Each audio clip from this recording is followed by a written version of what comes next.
Okay, so the enzymes lecture is a relatively quick one.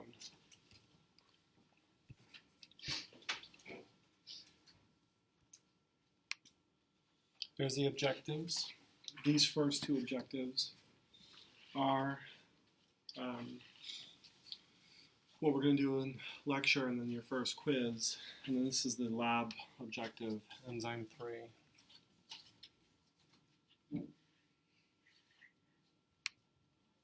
All right.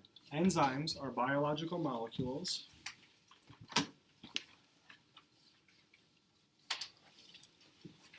and what kind are they normally? Normally they are proteins. So normally they're proteins. There are some very few RNA type enzymes. Enzymes lower the amount of energy needed to start a reaction. So they lower the amount of energy needed to start a reaction.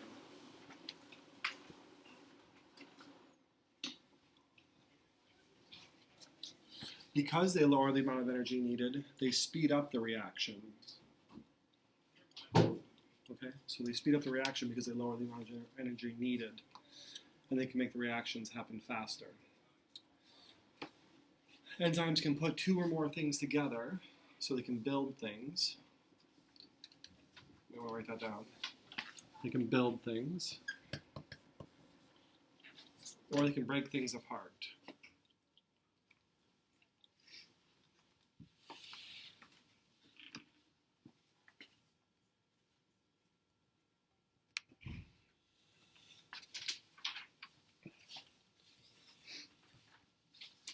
Okay, and this shows that activation energy.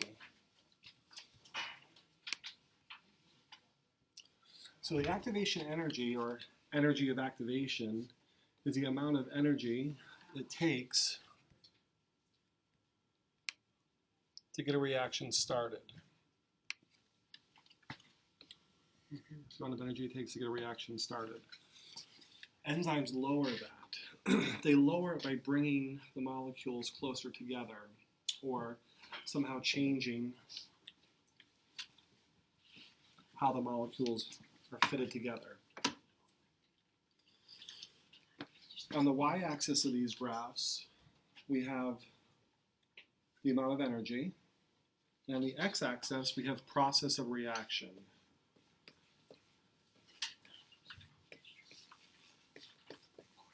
RxN capitals is a good abbreviation used for reaction, especially since you're going to write it so much down in chemistry.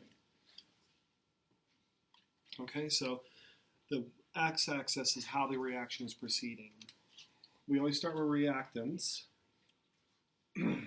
and if this is a situation where the enzyme is being used to build something, we can say our reactants are A and B. So our reactants A and B are going to be put together. Without an enzyme, it takes this much energy. So without the enzyme, it takes that much energy to make the reaction happen, and that's the energy of activation, or the activation energy. But with an enzyme, the green dotted line, you can see it only takes that much energy. So we save this much energy,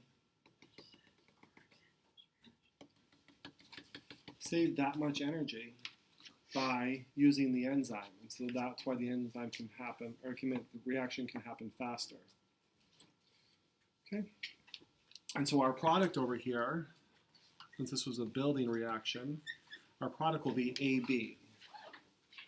So we took A, we added it to B using an enzyme, and our product was AB. Okay.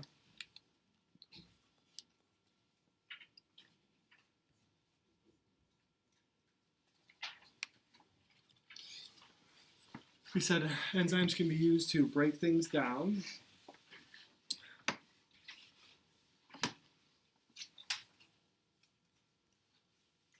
And in this case, we're going to take lactose, which is that disaccharide, Remember lactose we talked about in macromolecule, you know, is a disaccharide made of galactose and glucose. And we're going to use the enzyme lactase to break it down, to break that glycosidic linkage. Okay, so there's that glycosidic linkage. And the enzyme lactase is going to be used to break it. So this is a breaking substances down. Or we could build things. So for this one, it's like the one we just talked about, we have A and B.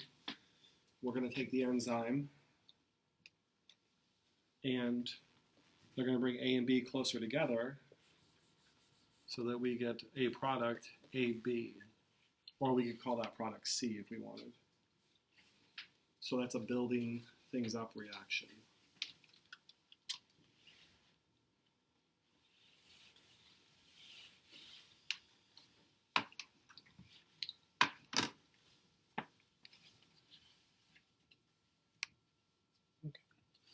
So enzymes are specific, and we need to talk about some terminology now.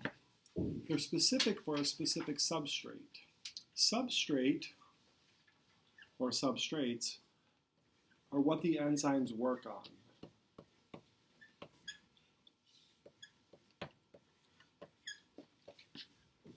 So a substrate or substrates are what the enzyme works on.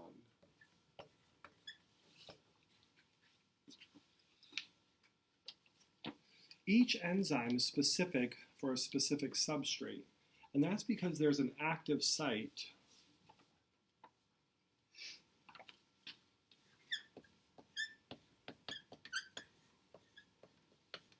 that only that substrate will fit into. Okay, so the enzyme's specific for a specific substrate because the active site will only allow that substrate to fit in there. So for example, lactase doesn't break down galactose. It only breaks down lactose. That's why it's specific for that specific substrate. Okay. The active site is created by the tertiary structure of the enzyme. So the active site is created by the tertiary structure of the enzyme.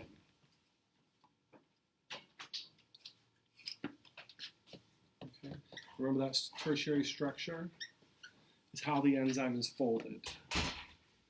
So the active site is created by the tertiary structure of the enzyme because that's how the protein is folded. So here we have a substrate. It's going to fit into that active site. So it's going to fit into here.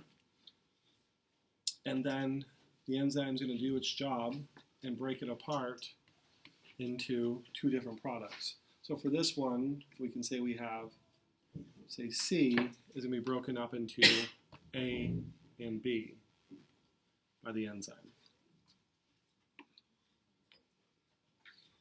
And notice also from this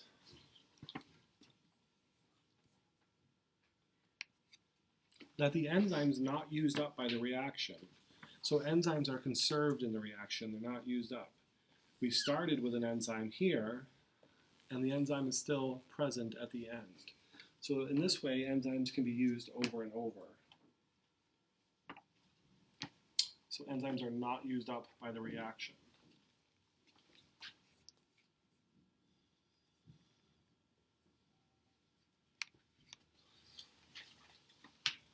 Denaturing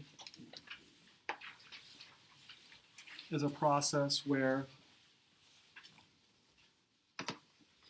enzymes are unfolded, so their tertiary structure is unfolded. Okay. When this happens, the enzyme is destroyed and the active site is no longer functional. So if you unfold the enzyme, which relies on its tertiary structure for its active site, that active site is no longer useful. We have these homeostatic set points. Homeostasis is maintaining a stable internal environment.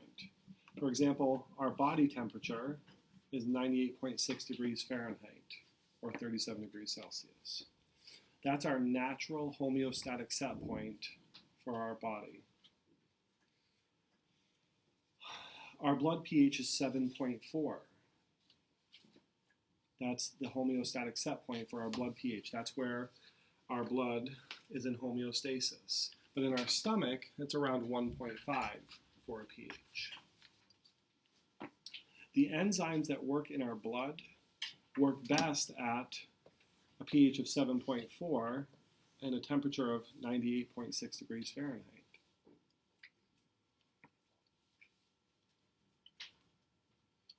But the enzymes that work in our stomach work best at 98.6 degrees Fahrenheit, but a pH of 1.5. If we take blood enzymes and put them in a pH that's too low, they will unfold and their active site will no longer be useful. Two things that cause enzymes, or two of the things that cause enzymes to denature, are temperature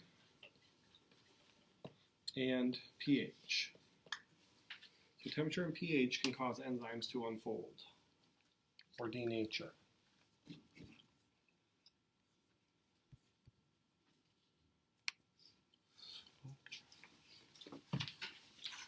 And enzymes can be controlled through inhibitors. So sometimes we have natural inhibitors that our body creates so that enzymes aren't working. And sometimes these inhibitors come from outside of our body. The two main types are non-competitive inhibitors. And non-competitive inhibitors, like this green one here, binds to someplace other than the active site. So it binds on the enzyme to a place that's not the active site. And that causes the enzyme to change shape. Enzyme changes shape. And what that affects is the active site. So now the substrate can't fit into the active site because there's a non-competitive inhibitor bound to someplace else on the enzyme. Competitive inhibitors bind, like this seafoam green one. Competitive inhibitors bind to the active site, so the substrate can't fit into the active site. So non-competitive bind to someplace on the enzyme other than the active site, and that changes the shape of the enzyme. Competitive inhibitors bind to the actual active site, and the substrate can't fit in there. Okay, here's the big picture ideas.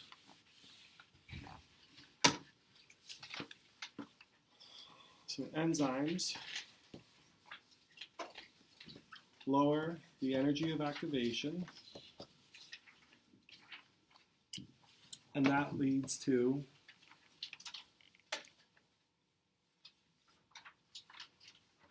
increasing the rate of reaction.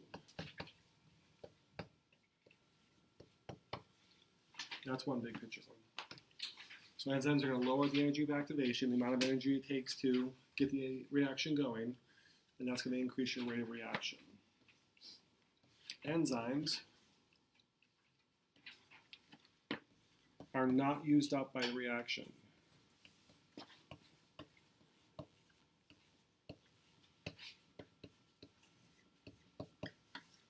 So the enzyme that starts will be there in the end.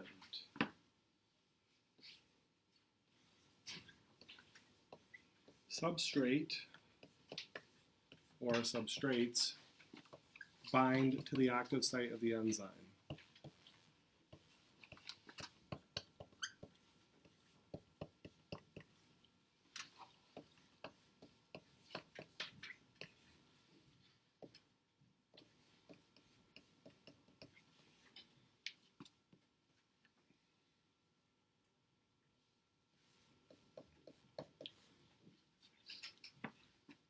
The active site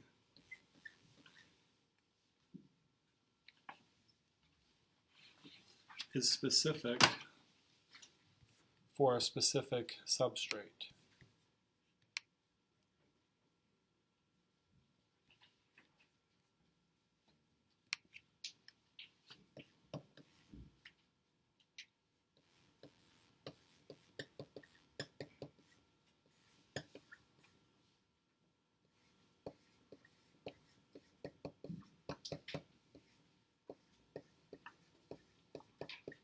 Okay, so only one substrate will fit into the active site. Enzymes are sensitive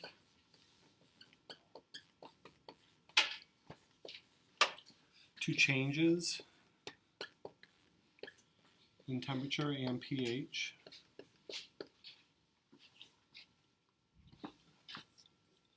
Enzymes are sensitive to changes in temperature and pH.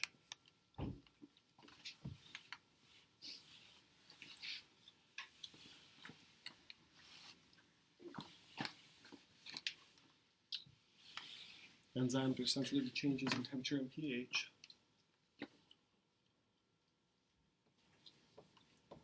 When they're in the wrong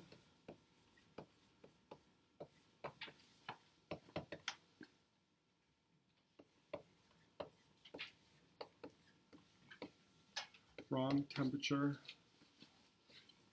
or pH,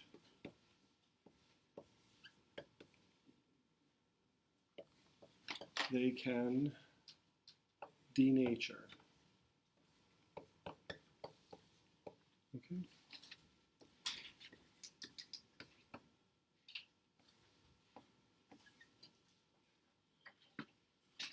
When they denature, that leads to unfolding of the tertiary structure.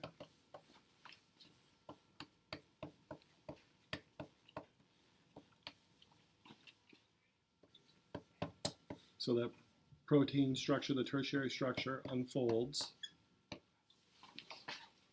And then the active site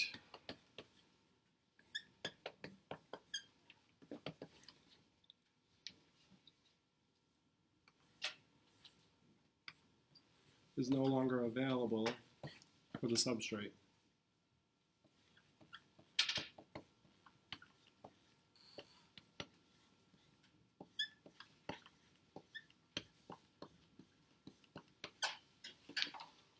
Last big picture one.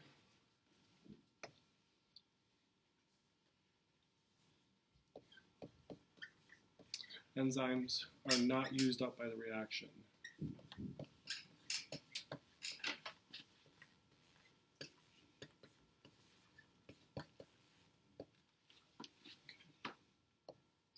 And I'm actually just throwing one more.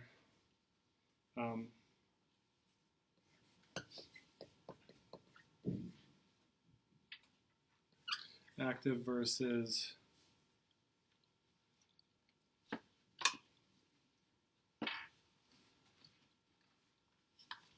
no, we're not going to make that a big picture one. So that's it. That's all the big picture stuff.